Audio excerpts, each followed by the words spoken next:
Welcome to Traveler's Tales. I am your host, Greg Alonzo. Today I will be your guide through history as we take a look at The Travels of Marco Polo, Part 1. Before we begin, just a quick reminder that we post new videos every Tuesday, Thursday, and Saturday with special editions on Thursdays. Don't forget to hit the little bell icon to be notified each time we post new videos.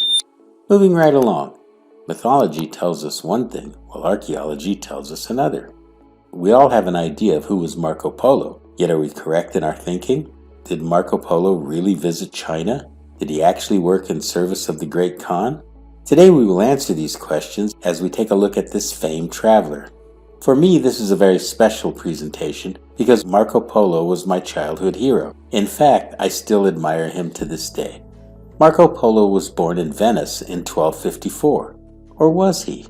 According to the locals, he was reputed to have been born on the Croatian island of Korčula, which was at that time part of the Venetian Empire. Regardless of his true birthplace, we do know that he learned the mercantile trade from both his father and his uncle Niccolo and Maffeo.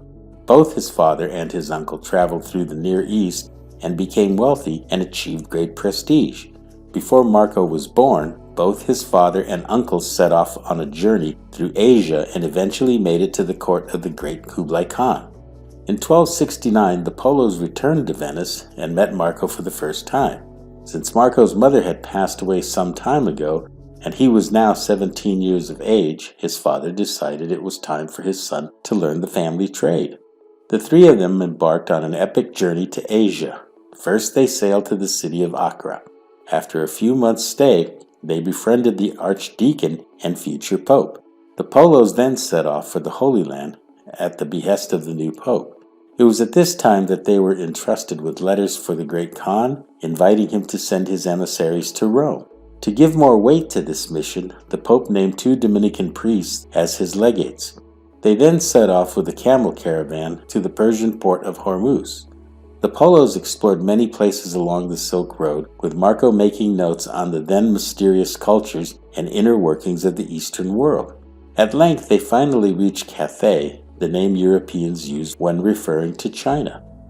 They continued overland until they finally reached Chengdu, the Mongol capital of China. They were received by the royal court of Kublai Khan of the Yuan dynasty.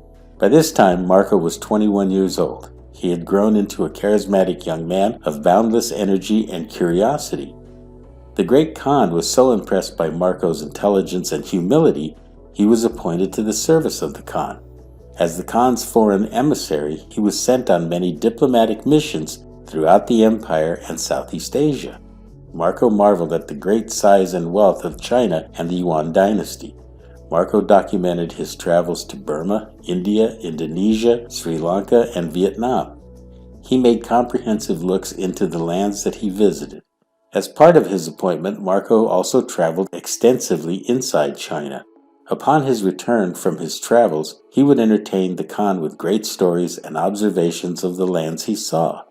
After years of service for the Khan, the Polos wished to return home to Venice. Unfortunately, the Great Khan denied them free passage. He had become very fond of the Polos, appreciated them, and also their company. The Khan was especially fond of Marco and always showed him favor. After living in the lands of the Great Khan for 17 years, he finally granted the Polos permission to leave and return to Venice. However, they were tasked with one last duty.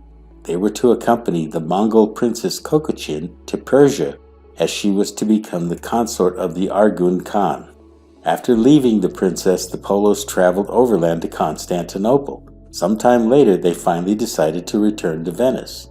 Throughout his travels, Marco saw and documented many things previously unknown to Europeans. In 1295, after being gone for 24 years, the Polos reached Venice. They had traveled roughly 15,000 miles, which is almost 24,000 kilometers. Along with a vast array of riches and treasures, the Polos converted their gemstones into gold and set up a mercantile business. This brings us to the end of the travels of Marco Polo, Part 1. Thank you for joining us for this edition of Traveler's Tales. In Part 2, we will explore Marco's book, The Travels of Marco Polo, the war with Genoa and Marco's imprisonment. If you enjoyed this video, please consider becoming a channel sponsor.